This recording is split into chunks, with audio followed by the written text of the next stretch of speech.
joining me for Personal Narratives Day 4.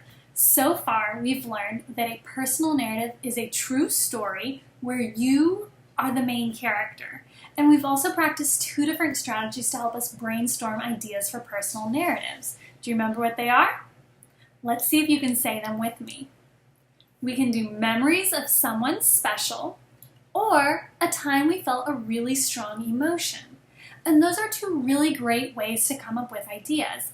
But sometimes the idea that we come up with is really big. Like one of my special memories of my aunt is going camping, but that includes a lot of stuff. So today we're going to learn how to take those really big ideas and narrow them down to a very small moment, or what I call an idea seed. We're going to look at 2 stories today, My 8th Birthday and 8 Candles. Let's start with my 8th birthday. My most favorite memory was of my 8th birthday. I remember I was so anxious for everyone to come over to my house, and Mom and I spent a long time decorating the house. I waited in the living room by the front door most of the morning. My friends came over around lunchtime. We ordered cheese pizza and ate it outside in my backyard. Next, we played some really fun games with balloons. Mom and Dad bought a piñata too. We all got a chance to hit the piñata with a stick. My brother, Gavin, got the last hit that broke it open. The candy went everywhere. After that, my friends and family sang happy birthday to me. I made a wish and blew out all the candles. Mom served cake to everyone until it was gone. When we were finished with our cake, we played tag and chased each other. A little later, my friends' parents came to pick them up. It was time for everyone to go home. One by one, I watched them all drive away. I was sad to see my friends leave, but we had such a great time together. I was excited to finally turn 8. Mom and Dad worked hard to plan my special day. I will never forget that day and all of its fun memories. So what was the topic of that story? Great, he wrote about his 8th birthday, but a birthday is a really big idea. A lot happens at a birthday, and the author gave us an overview of the entire day, but not a lot of specific details. We're going to look at a second story now called 8 Candles, and as I read, I want you to pay attention to how the author took a big idea like a birthday and narrowed it down to a little idea seed. 8 Candles. Ethan, are you boys ready to come in and sing? My mom called to me and my friends. I could feel a smile take over my face the minute my mom finished her sentence. I looked at my friends with my eyebrows raised. We stopped the game of football that we were playing to kill time and quickly started towards the door. Say goodbye to 7, Ethan, and hello to 8, hollered my good friend Jeff. We ran inside and began circling around our big wooden dining room table. Suddenly, I saw it sitting right there in the middle of the table, almost glowing. It was shaped like a football and frosted in light brown frosting. Happy Birthday, Ethan was written in bright yellow frosting across the side. There were little white laces decorating the top of the cake, and they ran from one end to the other. Mom let me choose my own cake, and everyone knew about my love for football. The cake was perfect, but the 8 candles that were poked into the top made it even better. Now for the best part. My friends began singing Happy Birthday in unison. I watched their mouths move and their smiles get bigger. Mom continued singing with them and put her arm around me halfway through the song. As the song ended, I took a big breath, preparing for my moment. I closed my eyes tight and pictured my wish coming true in my head. I blew all the air I could out of my lungs toward the cake. I opened my eyes to see everyone cheering and each candle letting smoke stream into the air. I really can't think of a happier moment. So what was the topic of 8 Candles? What was the author telling us about? Good. Instead of just telling us about his entire birthday, he's telling us about his birthday cake. He only wrote about the cake and blowing out the candles. Which story do you think has more detail? Which one's easier to see in your mind? For me, it's easier to picture Ethan and his cake. The second story is a lot more descriptive. The author narrowed down the story to just one small moment from his party, so he's able to give a lot more details that makes the story more interesting. So let's practice. how can we take a big idea and narrow it down to a little idea seed?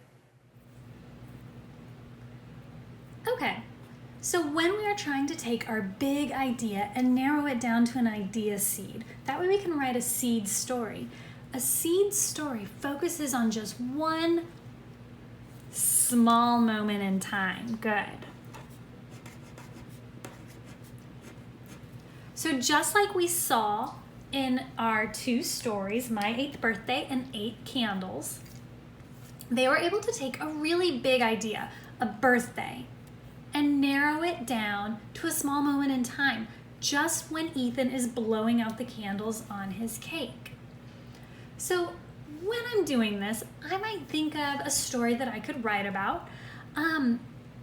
We went on a field trip to the zoo, and maybe I want to write about that trip we took. That's what we call our watermelon idea, or our really big idea. When we went to the zoo, we saw lots of animals. We rode on the bus. We were there for a long time. We had a picnic lunch. There was a lot of things going on. That would be a lot to write about. And when we're doing our seed story, we need to get down to that little bitty idea seed. So I can take my trip to the zoo and I try to narrow my focus. I think about something specific from that trip. And that's how I get down to my watermelon slice. One of the things I liked about the trip to the zoo was getting to see all of my favorite animals.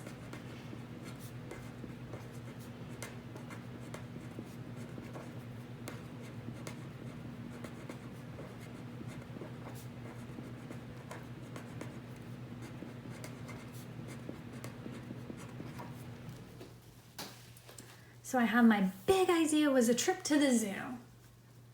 One of the things I liked at the zoo was seeing my favorite animals. And then I want to take that, because that's still pretty big. I have a lot of favorite animals that I got to see. And I want to narrow it down to my small story. So I'm going to talk about when I saw the tiger, because I love tigers, and the tiger was sleeping the whole time. And then I went to go take a picture of him, and he lifted up his head and he looked, well, it looked like he was looking right at me.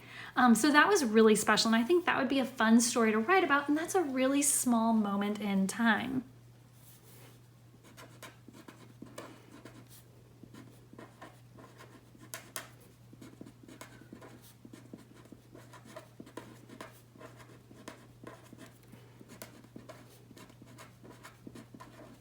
So what I want you to do at home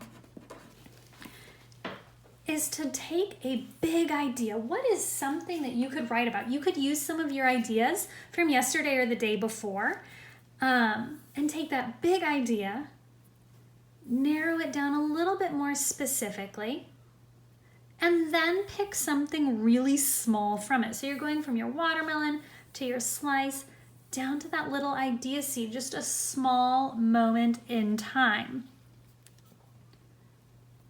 So another example is yesterday I talked about being nervous, having to go to a new school.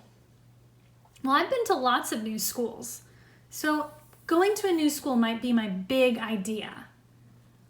I can narrow it down to a specific school that I started at when I was new. So maybe I might talk about when I first started at Riverside. And then to make it even smaller, talking about a seed story, I want to think about when I first started at Riverside. I'm going with my emotion from yesterday of being nervous, and I want to think of something specific. And one of the things that made me really nervous to start at Riverside was when we had the open house before school started, and I got to meet all of my students and all of the parents. And that might be my seed story, to talk about that specific night and giving my presentation to all the families and meeting them for the first time. So see if you can come up with something and go from your watermelon to your slice down to that small seed story. You don't have to have this anchor chart. You don't have to draw it out like this. You can just write it down on a piece of paper and then hold on to it again, because as we work on personal narratives, you can go back and reference this when you're trying to come up with an idea for the story. Okay guys, so make sure that you have come up with at least one idea seed. Tomorrow we're going to be turning our idea seeds into seed stories. So make sure you hold on to your paper so you have it to reference that. If you're in my class, you can upload your brainstorming and show me how you went from a watermelon to a slice to a seed on Moodle. And for everyone else, just hold on to it so you have it tomorrow. Or if you want to, you can email it to your teacher. Teachers love to hear from y'all. See y'all then.